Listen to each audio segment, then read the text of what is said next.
তো বন্ধুরা, আমি বাড়িতে একটু সর উঠিয়ে রেখেছিলাম দুধ থেকে। সর তুলে তুলে 1 মাসের মতন হয়ে আসবে। ওই সরটাকে ভালো করে মিক্সারে ব্লেন্ড করে নিয়ে আমি ঘি করছি। দেখো, ঘিটা আমার হয়ে এসছে। আস্তে আস্তে ওটা শুকাতে শুকাতে শুকাতে ঘিটা দেখতে পাচ্ছ তোমরা বন্ধুরা, এই যে ঘি বেরিয়ে আসছে দেখো। আর ঘরে পাতা ঘিয়ের একটা আলাদাই স্বাদ। আগে মা দিদিমাদেরকে দেখতাম করতো, এখন আমি করছি। আমার খুবই ভালো লাগছে। ভিডিওটা ভালো লাগলে লাইক, শেয়ার, সাবস্ক্রাইব আর কমেন্ট করতে ভুলো না। বাই। তো বন্ধুরা, আমি বাড়িতে একটু সর উঠিয়ে রেখেছিলাম দুধ থেকে।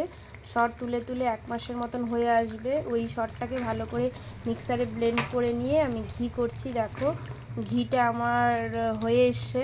আস্তে আস্তে ওটা শুকাতে শুকাতে শুকাতে ঘিটা দেখতে পাচ্ছ তোমরা বন্ধুরা, এই যে ঘি বেরিয়ে আসছে দেখো।